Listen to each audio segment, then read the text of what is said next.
सुरेश धस यांनी पुराव्यांचा पेनड्राईव्ह बैठकीमध्ये अजितदादांना दिल्याची सूत्रांची माहिती आहे। मुंडे पालकमंत्री असतानाच झालेल्या घोटाळ्याचे पुरावे सादर झाले। पुरावे सादर केल्यानंतर बैठकीला शांतता पसरली होती। सूत्रांची ही माहिती आहे। विकासाची कामं करताना कोणीही खंडणी मागता कामा नये। खंडणी मागितल्यास मकोका लावणार, अजितदादांचा हा इशारा आहे। तर माझी कामाची पद्धत वेगळी आहे, वेडेवाकडं काम सहन करणार नाही। प्रशासनासह पदाधिकाऱ्यांना त्यांनी या सूचना केलेल्या आहेत। रिव्हॉल्वर काढून जे काही प्रकार चालतात ते बंद करा, नाहीतर लायसन्स रद्द करेन, अजितदादांचा थेट इशारा आहे। बीडमध्ये अजित पवारांच्या उपस्थितीमध्ये डीपीडीसीची बैठकीआधी अजितदादांची सर्व प्रशासकीय विभाग प्रमुखांशी चर्चा झाली आहे। धनंजय मुंडे, पंकजा मुंडे, सुरेश धस या बैठकीला उपस्थित आहेत। संदीप क्षीरसागर, बजरंग सोनवणे यांची देखील उपस्थिती आहे। बीड जिल्हा नियोजन समितीच्या नामनिर्देशित सदस्यांमध्ये तरुणांना संधी, सदस्यांमध्ये विजयसिंह पंडित, मुंदडांची नेमणूक आहे। सुरेश धस आणि प्रकाश सोळंके यांना स्थान नाही।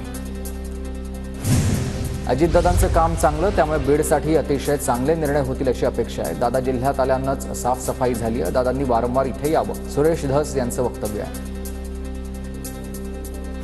बीड जिल्ह्यामध्ये बदल झाला पाहिजे, जिल्ह्याची बदनामी सुरू आहे, ती आपल्याला पुरसायची आहे, त्यासाठी मला साथ द्यावी लागेल, अजितदादांचं हे वक्तव्य। अजित पवार शिस्तप्रिय आणि कणखर नेते, त्यामुळे बीडची परिस्थिती बदलेल। मुंडेंच्या काळामध्ये त्यांनी सर्व निधी फक्त परळीतच वापरलाय, मात्र आता सर्वांना समान न्याय मिळणार आहे, प्रकाश सोळंके यांची प्रतिक्रिया। बीड जिल्हा नियोजन समितीच्या बैठकीमध्ये अजित पवार आणि धनंजय मुंडेंच्या मध्ये पंकजा मुंडेंची खुर्ची, अजित पवार आणि धनंजय मुंडेंची खुर्ची शेजारी नाही।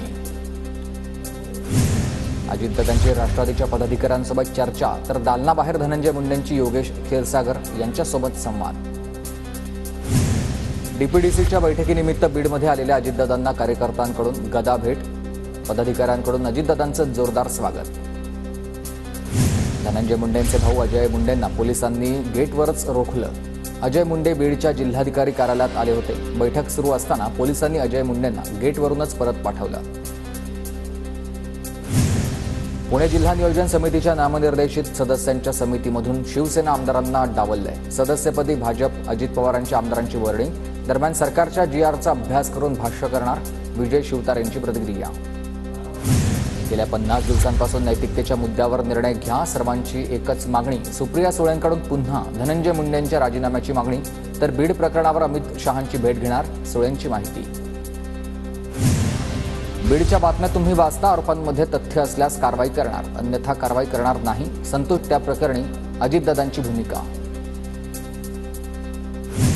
दिल्लीत बैठकीसाठी जावं लागतं, निधी महत्वाचा असतो, धनंजय मुंडेंच्या दिल्ली दौऱ्यावर अजित पवारांचं वक्तव्य। धनंजय मुंडेंनी भ्रष्टाचार केल्याचे अजित पवारांना सर्व पुरावे दिलेत। मुंडे वाल्मिक कराडचे आर्थिक संबंध आहेत, तरीही कारवाई होत नसेल तर हे दुर्दैवी बाब, अंजली दमानी यांचं हे वक्तव्य। सोडणार नाहीची भाषा अजित पवारांनी करूच नये, त्यांच्यावरच भाजपनं खूपदा कारवाई केलेली आहे। अजित पवारांच्या मकोकावरील वक्तव्यानंतर राऊतांची टीका। आधी गुन्हे घडलेत आणि त्या गुन्हेगारांवर कडक कारवाई करा, सापडलेल्या आरोपींना मदत करणाऱ्यांची नावं जाहीर करा, अजितदादांच्या बीड दौऱ्यावरून धनंजय देशमुखांची विनंती। कराडला राजकारणात आणलं जाईल, मराठा विरुद्ध ओबीसी हा संघर्ष सुरू करून फडणवीस वाल्मिकला प्यादा म्हणून वापरतील, राऊतांचा हल्लाबोल। चंद्रकांत पाटील शिवसेना भाजप युतीचे पहिल्यापासून समर्थक, तर दिल्लीमध्ये अमित शहांचा उदय झाल्यानंतर सेनेत आणि भाजपमध्ये दुरावा वाढलाय। उद्धव ठाकरे आणि चंद्रकांत पाटलांच्या भेटीवर राऊतांचं विधान। पुढच्या घडामोडींची आम्हाला पूर्ण कल्पना, आम्ही वेट अँड वॉचच्या भूमिकेत, एकनाथ शिंदेंचा गड शिवसेनेप्रमाणे फोडला जाईल, राऊतांचं सूचक वक्तव्य। भाजप सदस्य नोंदणी करण्यामध्ये कार्यकर्ते अनुत्साही, उदासीन कार्यकर्त्यांची वरिष्ठ नेत्यांकडून दखल। स्थानिक स्वराज्य संस्थांच्या निवडणुकीमध्ये तिकीट वाटप करताना विचार केला जाणार, पदाधिकाऱ्यांना इशारा आहे। सुप्रिया सुळेंची नांदेड गावामधील विहिरीला भेट, विहिरीमधील दूषित पाण्यामुळे जीबीएस आजार वाढल्यानं सुळेंकडून भेट। सुप्रिया सुळेंनी ग्रामस्थांशी संवाद साधलाय। मनसेचा आज मुंबईत राज्यस्तरीय मेळावा, आगामी महापालिका निवडणुकीबाबत पक्षाच्या वाटचालीबाबत मार्गदर्शन करणार, राज ठाकरे मोठे निर्णय घेण्याची शक्यता।